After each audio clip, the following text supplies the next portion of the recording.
Thank you, Steve. And a huge thank to IIHF and Kalle for having me. It's an honor to be on stage with so brilliant minds and researchers. And just to point out the obvious here, I still identify myself as a hockey player. A hockey player who just happens to do some research. I was one of those players who probably was better without the stick than with a stick, but still a player. And to tie it back to the start off with Henrik Lundqvist, I scored goals on Henrik Lundqvist, so that's probably my biggest achievement. I'm here today to talk to you all about how science meets practice, because like as Joe pointed out, the scientific terms and concepts might not always apply to practice because we have different things to consider as practitioners and as M&As putting up those structures. So I will try to show you the way how we have tried to implement some of the scientific findings from Alex, from Joe, from John. But before we start, I would just like to give you a brief overview of the context of Swedish hockey, because the things that we are doing might not be a good fit in your country, because you have other things to consider. But there's nuances here that you probably can look into. Is this something for us? So culture and context matters. So for us, the first thing in Swedish ice hockey is we are mainly government and municipal funded. So the government is giving us a lot of money, and the rinks are owned by municipals, so the ice time doesn't cost that much. Sometimes it's totally free. And for each activity, we get almost $1 for each kid, each activity by the government. And this keeps the cost down and make hockey accessible. So we don't have the barriers that a lot of other countries have, so we don't discriminate kids based on socioeconomic background. And this is something that's really good. But it also comes with some kind of responsibility from the government. They are not putting the money in just for us to win medals. They're also putting the money in for us to be a part of developing better citizens. They're putting the money in for us to contribute to public health. They're putting the money in for us to provide people with meaningful activities. And this necessarily doesn't only apply to players, it's also the people standing in the parking lot volunteering, the people in the cafeteria. They have relatedness and something to do. They feel meaningful in the community. And also, as Sean pointed out, for kids, hockey is here and now. We want to give them a meaningful activity tonight, tomorrow. The kids should never be long-term. That's our job. The activity needs to be fun and enjoyable tonight. But also, we want to have the best athletes. We want to win medals. And it's our strong belief and understanding that we can fulfill all those motives in the same system if we are taking good decisions as human beings and as a governing body. These motives can coexist. That's our strong belief. So, also, we have the 51% rule in Sweden. All the clubs are owned by the members, and the members meaning parents, coaches, fans. There can never be a company owning the club, so all the clubs are controlled and owned by the members. So it also gives us a different kind of context and setting than most other countries. Just to give you a couple of numbers from Swedish ice hockey, we have 22 districts, 4 regions, around 400 clubs, pretty small, 330 with youth programs, and we are soon to be 75,000 players, and the numbers are increasing, especially in the women's side. And as you saw, Harry pointed out before, there is 1.7 million hockey players in the world, and we have 75,000 of those. And just to give you a reference, there's 600,000 soccer players in Sweden. We are a very small sport. And knowing that we are pretty small, at least if you compare to like USA Hockey and to Hockey Canada, we know that we can't afford to lose a single kid. We need to have everything in our powers to make them stay in the game.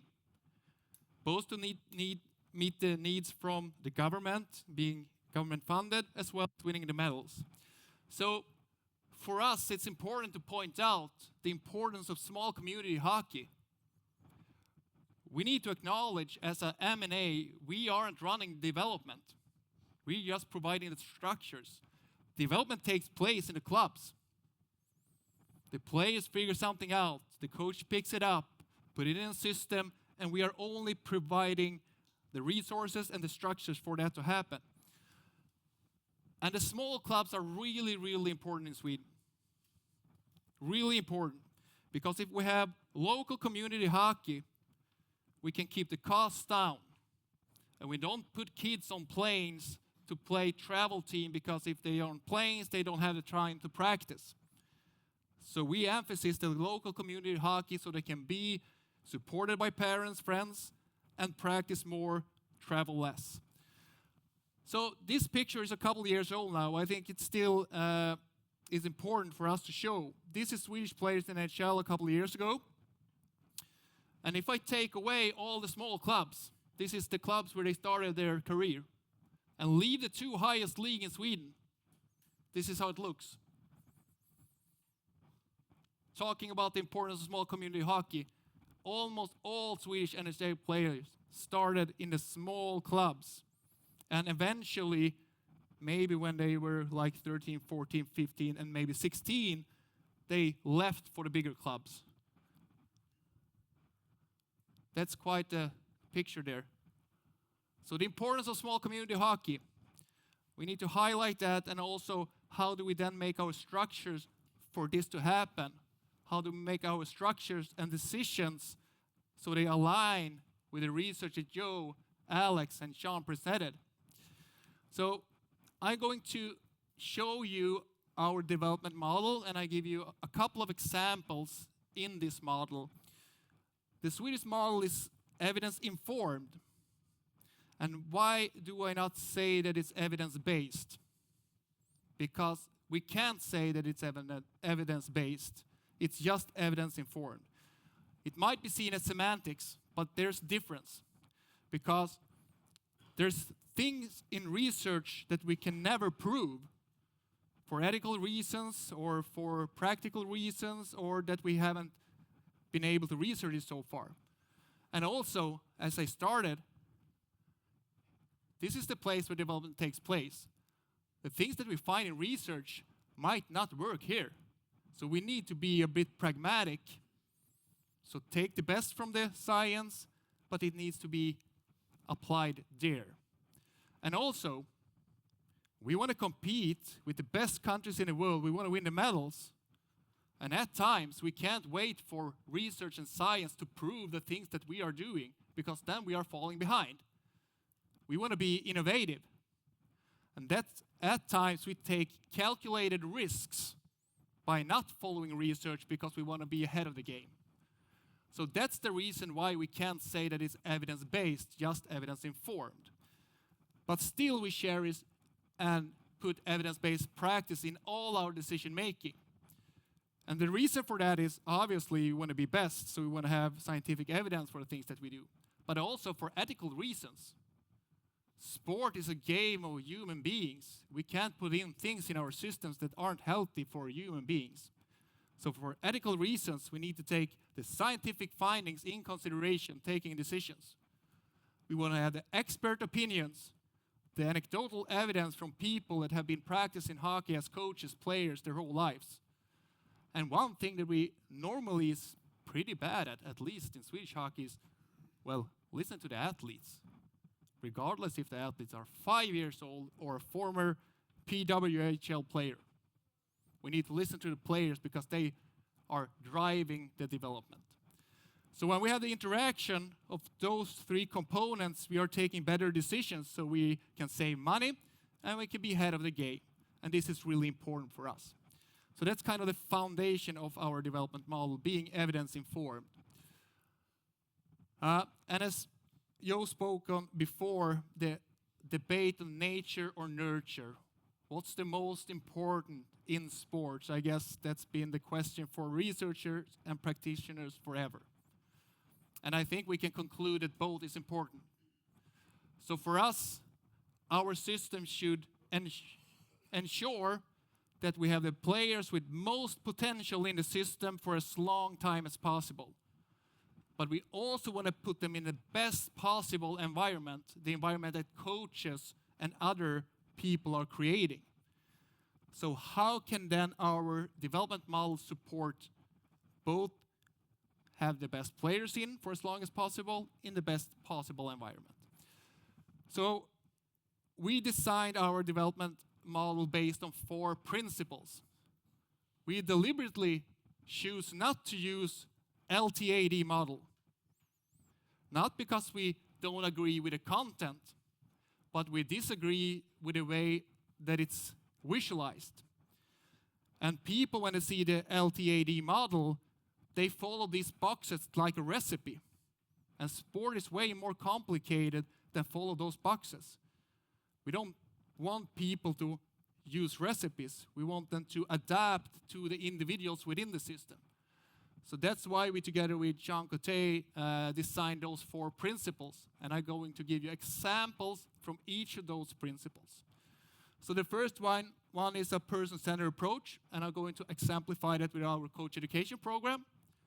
The second one is give everyone the chance to develop, and I'm going to exemplify with structures and systems, how we select, how we see on players' development.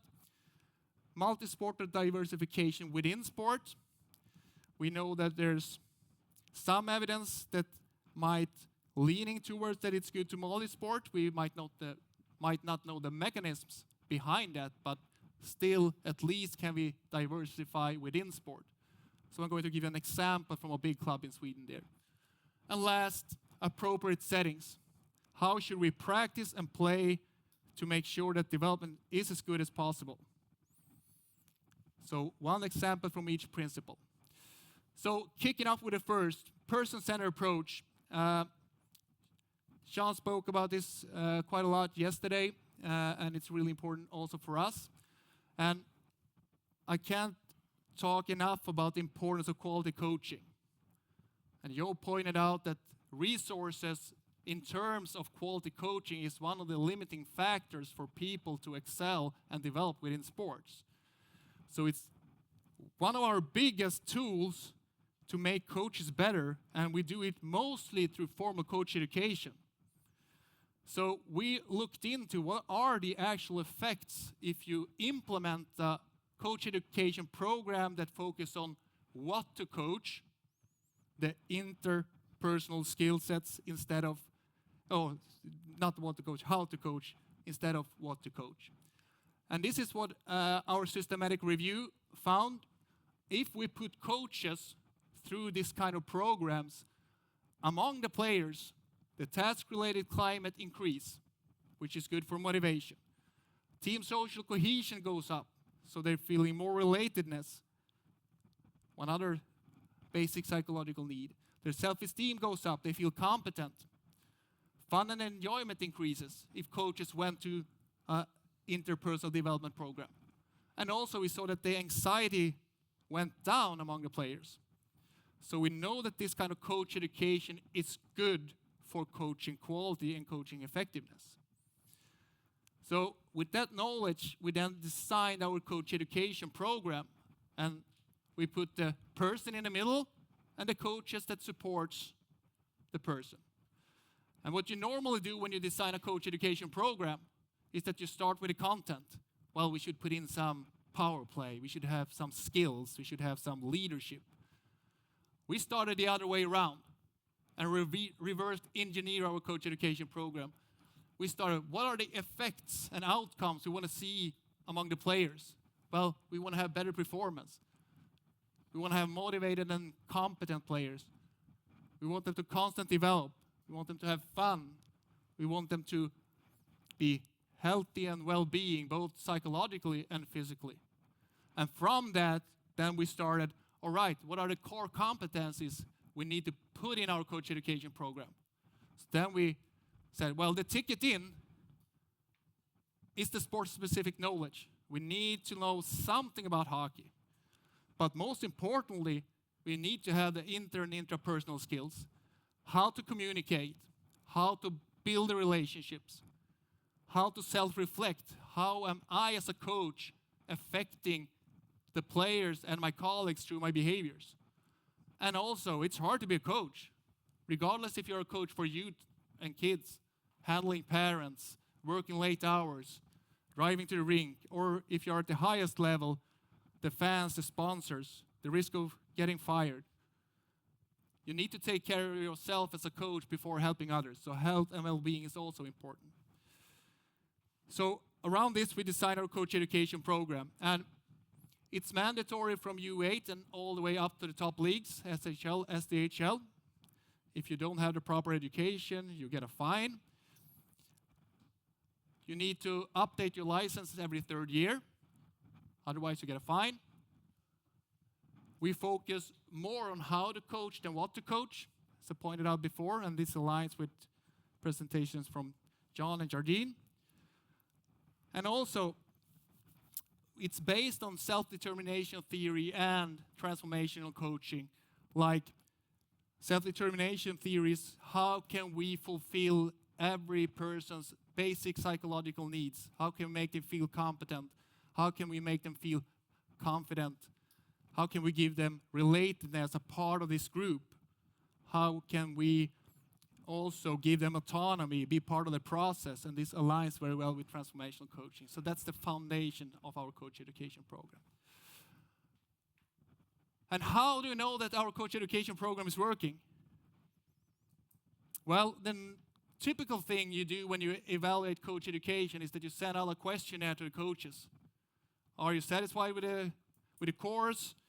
Was Bob Mancini a great educator? Was the food good?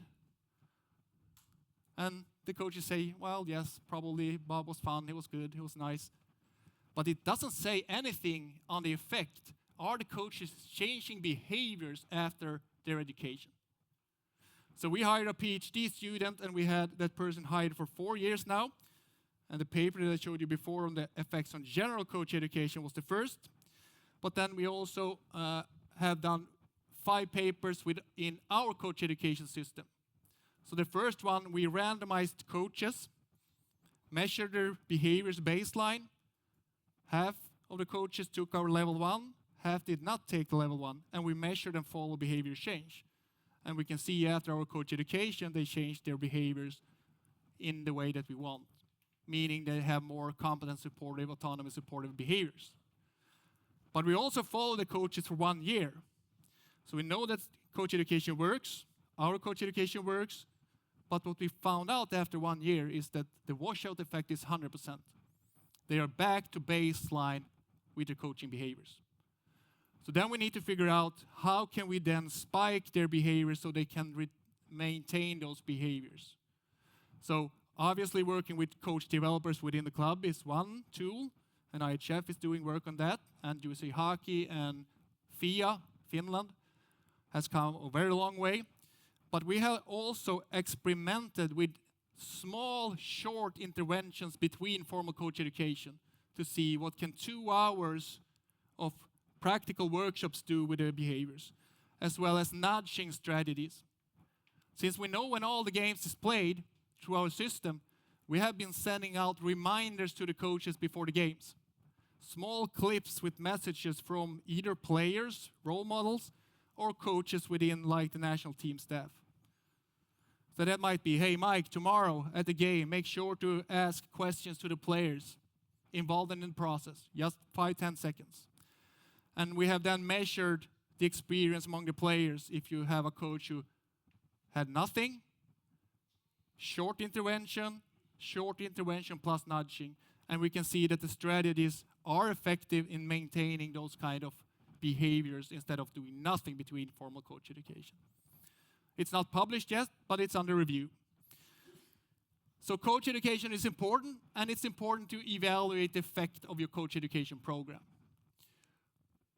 Second principle, give every everyone the chance to develop. And this obviously means like regardless of socioeconomic background, sex, and everything.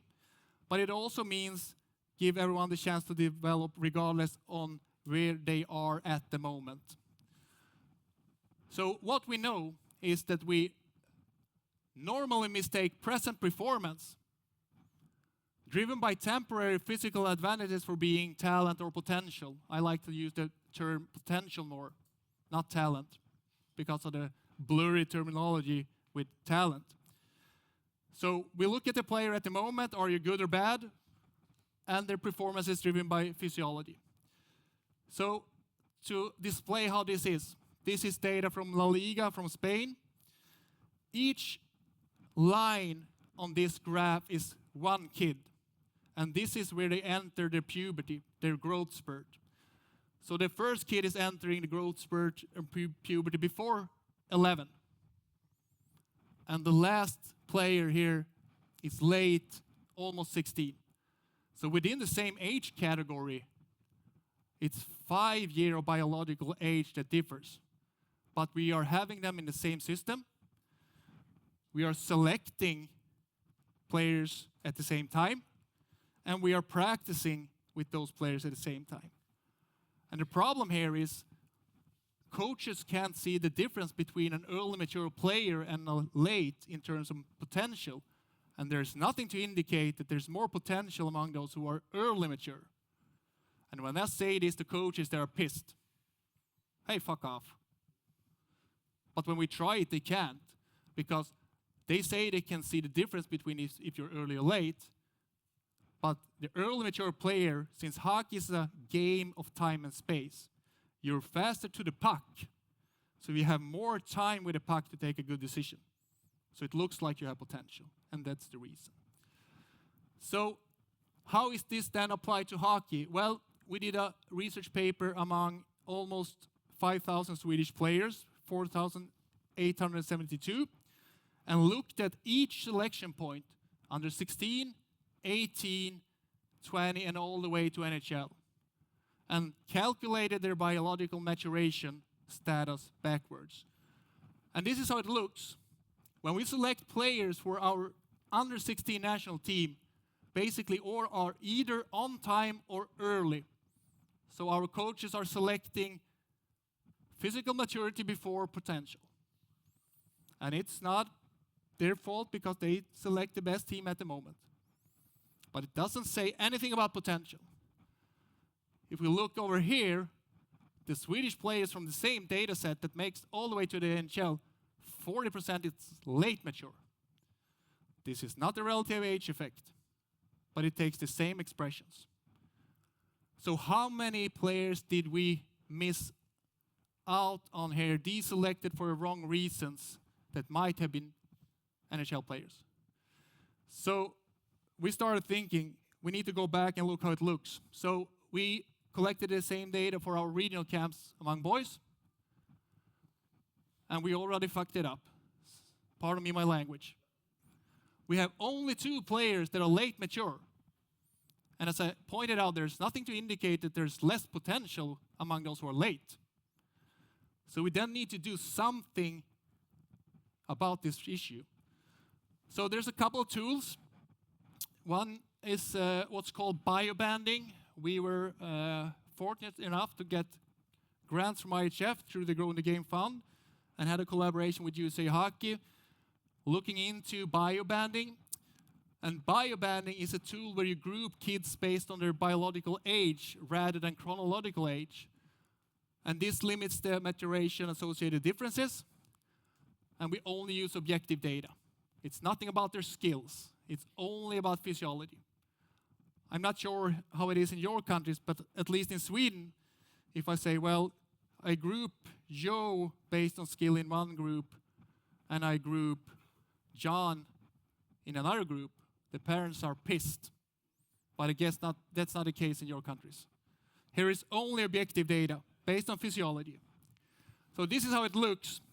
When we have 3 age categories, this is within one program.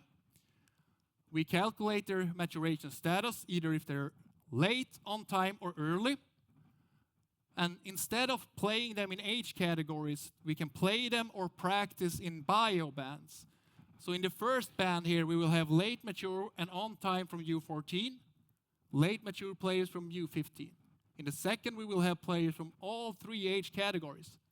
And in the top band, we will have players from early U15 and U16. And this can be seen as a complement to ordinary age categories. It's nothing that will replace it. So you can either play games or practice in bio bands. And the reason for this is that we want to adapt training to maximize response. If we know their current maturation status, we can individualize strength and conditioning training and on-ice training. We also know that there's injuries in the growth spurt, and if we know the maturation status, we can avoid those growth-related injuries.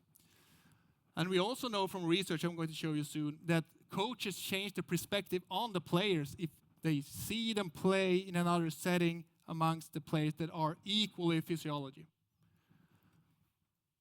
And also the players have new learning opportunities because they are challenged differently playing or practicing in bio bands. So we have, in this project, done 2 papers. The first is published, the second is under review, and hopefully it will get published next week. And what we can see, the scientific findings say, is that the late mature players, they think this is really good for their development because this is the first time they can be leaders and they can use and develop their physical part of the games more. And the early mature states that this is the first time that they can take the puck and skate, so they need to develop their tactical and technical skills more. And they also reported that they think it's really good concept because they met new friends. So the social component is also part of this. The coaches liked it because they saw the players with new eyes, and they think they can use the data for individualized training, and also use the data when they are doing selections. So if there's 2 players that at the moment are equal, and they know that one is late mature, they can take another decision when they are selecting. This isn't too complicated to measure. We use the Kames-Roch method, who was first introduced in the early 90s. But we have created 2 apps for you. So take a picture of this. The first one is how you track growth and maturation. And the second one, if you want to divide your team or club or program into bio bands. So then it's all figured out, and it's developed by our researcher, Dr. Tommy Lumberg. So that's just launched. Another tool that we can use on a more structural level to prevent that we only select early mature players is what's called future teams. This is widely used in soccer. So what they are doing is that they are selecting the ordinary under-16 national team. And then they are selecting a shadow national team with only late mature players. And what you can see here is that the differences in the same age category is 12 kilos and 12 centimeters. Looks like adults, looks like kids. And the funny thing so far in soccer, at least in Sweden, is that we see the equal amount of players coming from the future team pathway. Players that most likely would have been deselected and vanished somewhere. So this is a way of keeping the player in the system. And also within this project, we are playing games in future teams this season for the first time together with Finland. So a couple of other things that we are promoting in our long-term development idea is we have no standings in the leagues before U13. We want the players to compete really hard. As Henrik Lundqvist pointed out, every situation, every shift, every game has a winner and loser, but we don't keep stands. What you do in August shouldn't affect what you do in March. We don't have any divisions or tiers within our huge programs. A couple of exceptions, but normally if you're U14, you play U14. This helps us cool down the system so we don't have players moving around, and we can promote long-term development. But it also has some cons. If there's exceptional players, how can we then stimulate them? That's the downside. And most of the time, I think we overrate the difference between the best and the not so good player, at least in Sweden. So we can use play up as a tool instead. because we can handle it that way. And if you want to read more about playing up, Sean and Adam Kelly has wrote a book chapter on that and also published papers. Elite clubs may not contact players before the year they turn 15. This is when we have the hockey high school programs where they tie the school programs to the clubs. So they can't start contacting the players. The agents may not contact players before the year they turn 16. So the agents can't come in and start moving their kids around. The districts in our district tournaments may not select players before the year they turn 15. And we also have goalie coaches in all clubs in Sweden with youth programs. It's mandatory. So that's other things that we do to promote long-term development. And this is the million-dollar question. We get this all the time.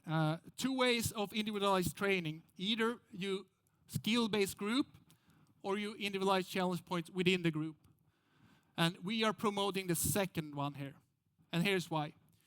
If you have a team and you put it in the hands of a volunteer parent coach to skill-based group, they will first off be biased.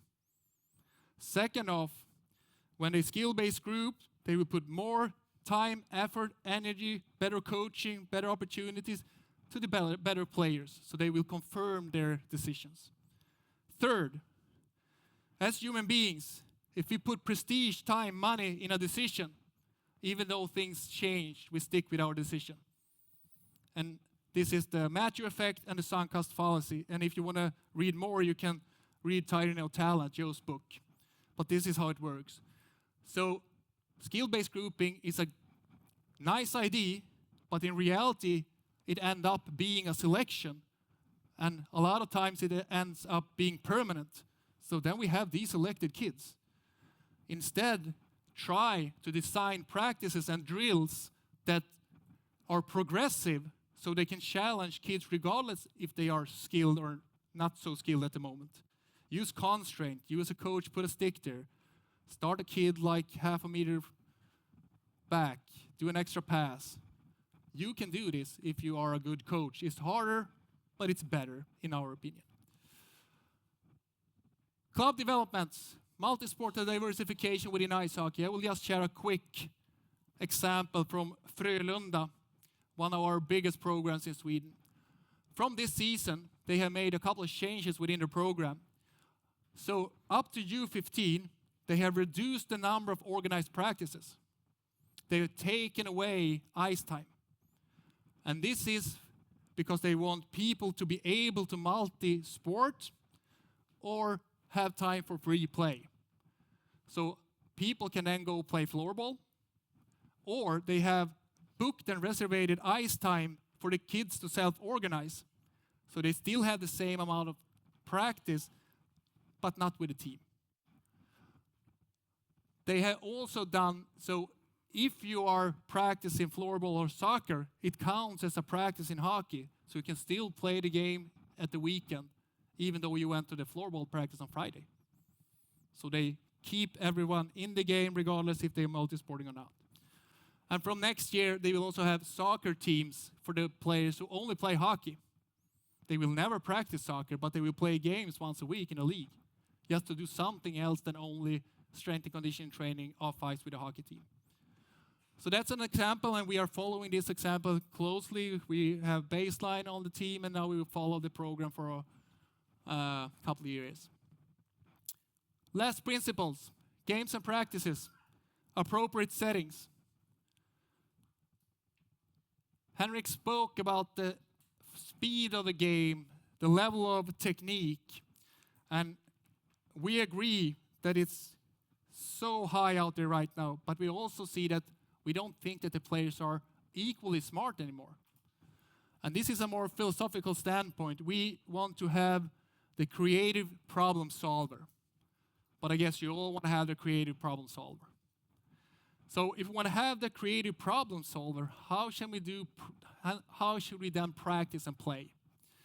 So we did a research paper in our SDHL and SHL, the highest league. And we can see that scanning can be seen as a proxy for decision making.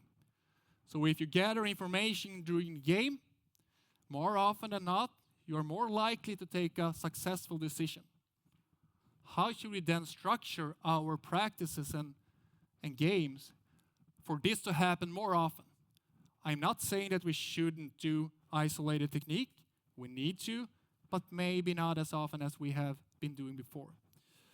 So we are using an ecological dynamics and concept-led approach to skill development without using the funny and hard and strange terminology. We don't use the wording because that might be intimidating for coaches, because the people who are die-hard ecological dynamics are excluding a lot of people just to make the language a bit too complicated. So this is how we have set up our model for designing drills. So we say to the coaches, use your own drills, the ones that you have, but put this as a raster on it. Look at the drill. Do we have many and varied repetitions? Efficiency before form. A drill can be chaos. The game can be chaos. Let the drill be chaos. It doesn't need to look smooth. Game-like and representative. We want it to be a slice of the game. It doesn't necessarily need to look exactly, but it needs to represent something from the game, where players are getting information from the environment, acting on the information, not from cones or pre-decided routes. Opportunities for decision making. Open drills. Don't put a puck in the boards. Say, hey, as a defender, go pick up the puck, play on the long board, and then you're out. They need to take a decision based on the person forechecking. Challenging for the individuals, as I said, rather have individual points within the practice. Lots of puck touches. We don't have the puck too much on the game. Have the puck on practices. And most importantly, let the players reflect. Ask questions. Put time in the practice design for having those small conversations with the players. What did you see there? Did you have other options? This is the elements that we think are important. And we know that this leads to more fun practices. And if it's fun, it also leads to better play development. So that's for practice. And for games, what's the best way for kids to play the game? Is it full ice? Is that the appropriate setting for a 7-year-old player to develop the best? Do we put them in situations so they can take decisions there? Not so often. So a couple of years back, together with FIA and Kalle Väliaho, we did 2 reports, research projects regarding the game surfaces on youth hockey. So we have U8, U10, U12, U14 playing 3 against 3, 4 against 4, 5 against 5. 1/6 of the sheet, 1/4, 1/3, and full ice. And we had the same players. And then we collected GPS data. We collected data through Instats on all their actions. And we also have subjective data where we watched all the games and tried to figure out what's the best way to play, to have decision making, and to also have repetitions for technical abilities within the game. And our conclusion that we have been playing mandatory the last soon to be 5 years is up to U9 we play 1/6 of the sheet. This is appropriate for kids in that age. More repetition, more decision making, more close battles. We have a smaller net also to replicate how it looks like you're an adult. U10, U9, we play 1/4. We don't play cross-ice hockey because we want to keep the proportions. The game is like this, not play out along the boards. And U12, we play 1/3 of the sheet. This has been mandatory for 5 years. We run it through our Congress and all voted for. And this is how it looks.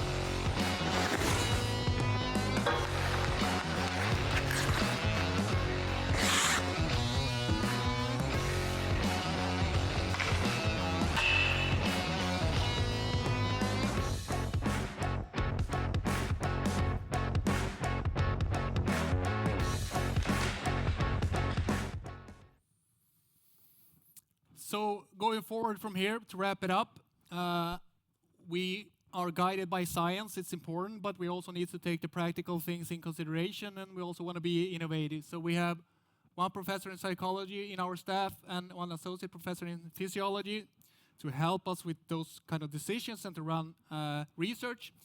We have 3 PhD students within our staff. Mentioned Dennis, he is evaluating our coach education program. We have Frauke employed in our project that we're doing together with Arsenal, when we're looking into technical and tactical transfer from team meetings to games and practices. That's a new project. And also we have Anton Eden, who is looking into hip and groin-related injuries within ice hockey. So we try to be ahead of the game. A couple of papers that we published from our group the last 2 years. Send everything to you later. Hockey-related research, it's not that common. So that's all for me. Tack för att ni lyssnade.